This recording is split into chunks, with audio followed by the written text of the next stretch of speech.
Sebenarnya harusnya kita punya berapa saham sih di portofolio kita? 3 doang, atau 5 aja, atau 10, atau bahkan biar terdiversifikasi ada 20. Jadi harusnya yang mana yang benar?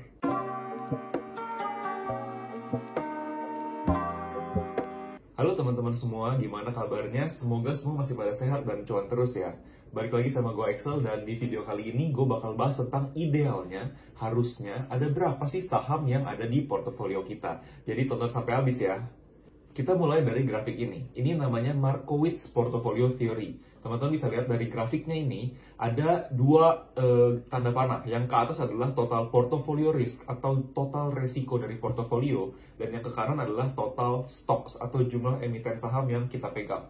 Kalau teman-teman lihat dari gambar garis oranye, dia resikonya tinggi saat jumlah sahamnya itu sedikit. Tapi makin banyak jumlah sahamnya, total resikonya makin kecil, makin turun. Jadi di sini kita bisa lihat, kalau jumlah saham yang kita punya semakin banyak, akan lebih aman, resikonya semakin kecil.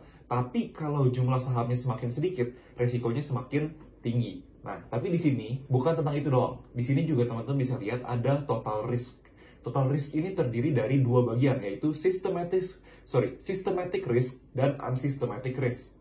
Bedanya apa dan maksudnya apa, gue bakal jelasin di PPT berikutnya. Tapi di sini gue mau kasih lihat, kalau teman-teman perhatiin, unsystematic risk itu makin kecil seiring dengan jumlah saham yang makin banyak. Jadi dia kena efeknya nih dengan diversifikasi. Kalau di diversifikasi, unsystematic risk-nya itu semakin kecil juga, semakin aman. Tapi kalau teman-teman lihat yang di bawahnya, systematic risk, dia mau kita jumlah sahamnya 1, mau jumlah sahamnya 200, systematic risk-nya tetap segitu, nggak berubah. Maksudnya apa? Bedanya apa? Sekarang kita bahas. Yang pertama akan kita bahas adalah systematic risk.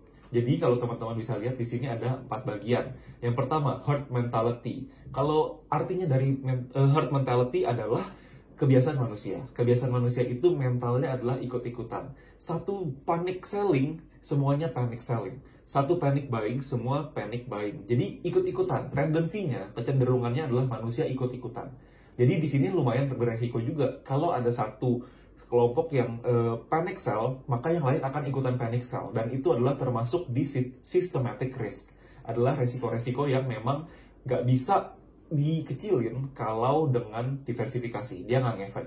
Yang kedua adalah suku bunga. Jadi suku bunga itu dari negara, dari acuan Bank Indonesia dan lain-lain itu, kita nggak bisa kontrol, kita nggak bisa apa-apain, dan resiko ini bakal tetap ada. Mau kayak gimana pun, entah suku bunganya dinaikin, entah suku bunganya diturunin, itu bakal ada resikonya masing-masing dan kita nggak bisa apa-apain.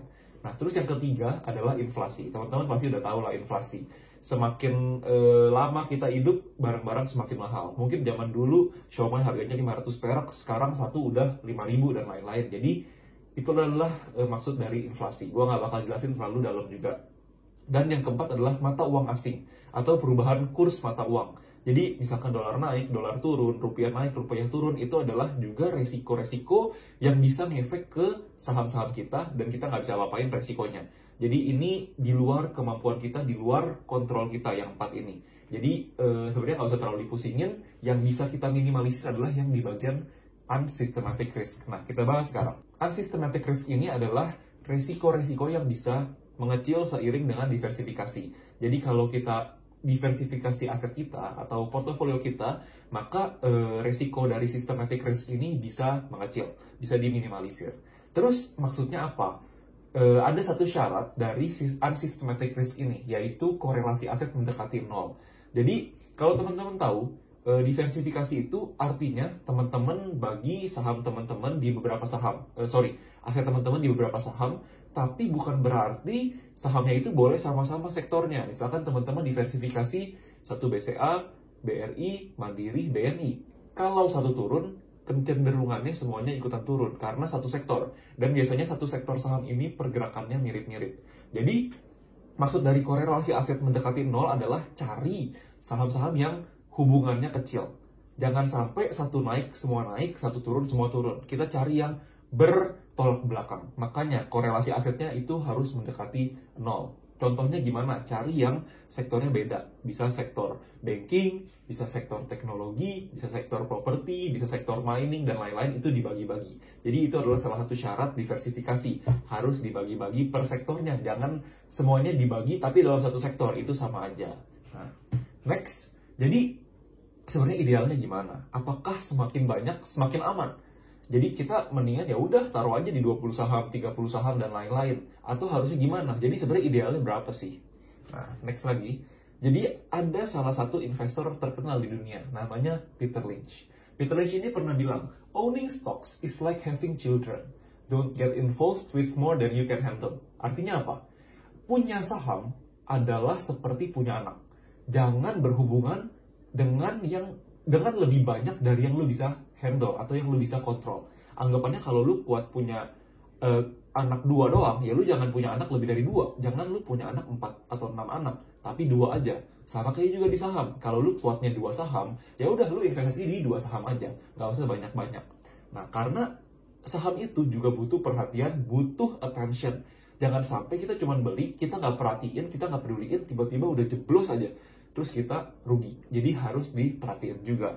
Nah, jadi kesimpulannya, kalau dibilang makin banyak makin aman, benar-benar aja. Tapi, makin banyak juga makin pusing. Nggak selamanya semakin banyak itu semakin bagus. Nggak.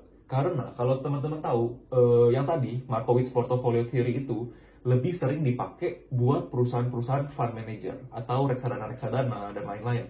Jadi mereka megang biasanya puluhan sampai ratusan saham. Nah, bedanya apa sama kita? Mereka punya tim analisnya masing-masing. Masing-masing analisnya itu bisa analisa sektornya masing-masing. Sedangkan kalau kita, investor-investor retail, mungkin 1-2 sektor yang kita kuasain itu adalah udah cukup bagus. Jangan sampai kita nggak kuasain sektor-sektor lain, tapi kita mau masuk sahamnya. Itu namanya kita beli sesuatu yang kita nggak mengerti. Jadi teman-teman harus pastiin dulu teman-teman paham sektornya, paham perusahaannya, baru teman-teman beli. Jadi kesimpulannya adalah memang makin banyak makin aman, tapi makin pusing juga. Jadi cari yang teman-teman mengerti aja, pahami aja, kayak gitu. Nah, jadi kalau gua ngomongin tentang diversifikasi, penting, banyak, tapi jangan banyak-banyak. Nanti gua akan kasih tahu di akhir video idealnya berapa menurut gua pribadi. Nah, tapi sebenarnya penting nggak sih diversifikasi? Tujuan diversifikasi itu buat apa sebenarnya? Jadi kalau teman-teman yang belum diversifikasi ini tujuannya adalah untuk mengamankan kekayaan atau mengamankan modal. Jadi sebenarnya diversifikasi ini lebih cocok buat orang-orang yang sudah kaya dan mau menjaga kekayaannya. Tapi sebenarnya kurang cocok buat orang-orang yang lagi membangun kekayaan. Contohnya kayak gue juga sampai sekarang masih membangun kekayaan gue. Karena Warren Buffett pernah bilang, diversification may preserve wealth, but concentration builds wealth. Jadi diversification atau diversifikasi mungkin bisa menjaga kekayaan, tapi konsentrasi yang membangun kekayaan.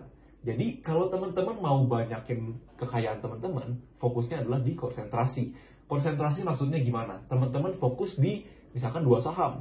Ketika 2 saham tersebut untung 40%, untung teman-teman akan jauh lebih gede daripada teman-teman diversifikasi ke 5 saham atau 10 saham, sedangkan misalkan yang untung ada 40%, tapi ada yang cuma 10%, ada yang cuma 5%, ada yang bahkan minus. Jadi, kalau mau membangun kekayaan, fokusnya adalah di konsentrasi. Tapi memang resikonya lebih gede. Kalau teman-teman yang masih muda, contohnya kayak gue juga, investasinya, profil resikonya lebih ke agresif. Jadi, gue nggak terlalu diversifikasi di banyak aset, tapi banyakkan di saham. Dan di sahamnya juga nggak terlalu banyak, gue konsentrasiin, biar kekayaannya cepet, makin banyak, kayak gitu. Nah, jadi sebenarnya dua-duanya penting. Menurut gue dua-duanya penting. Konsentrasi penting, diversifikasi juga penting. Dua-duanya pun sebenarnya gue pakai. Jadi, di satu sisi gue mengkonsentrasikan aset gue, tapi di satu sisi gue nggak mau terlalu konsentrasi, gue juga harus diversifikasi. Jadi gue seimbangin antara fokus untuk mencari keuntungan dan fokus menjaga resikonya. Jadi dua-duanya gue pakai. Jadi kesimpulannya, berapa saham yang harus kita punya di portofolio kita? Kalau yang gue percaya pribadi, 3-7 saham itu udah cukup. Bahkan 7 itu sebenarnya kebanyakan. Kalau bisa 3-5 aja untuk konsentrasi dan tetap terdiversifikasi. Kalau teman-teman mau lebih agresif lagi, 3 nggak masalah. Jadi di satu sisi nggak terlalu banyak, di satu sisi nggak terlalu dikit, tetap terdiversifikasi, tetap terkonsentrasi, dan tetap pastiin sektornya beda-beda, dan tetap pastiin kalau teman-teman ngerti sama perusahaannya, ngerti sama sektor-sektornya. Sesimpel itu jawabannya, jadi 3-7 saham aja untuk di satu portofolio teman-teman. Jangan terlalu banyak, jangan terlalu dikit. Thank you teman-teman yang udah nonton sampai akhir video ini. Semoga jadi paham dan semoga jadi ngerti juga tentang berapa sih saham yang harus ada di portofolio kita idealnya. Jangan lupa buat follow @exceljeremy_ dan zinvestor.id di Instagram buat dapetin info-info, update-update dan ilmu-ilmu baru lagi. Thank you semua. Kalau ada pertanyaan dan ada ide buat video berikutnya, boleh tulis di komen. Thank you, sampai ketemu di video berikutnya. Bye-bye.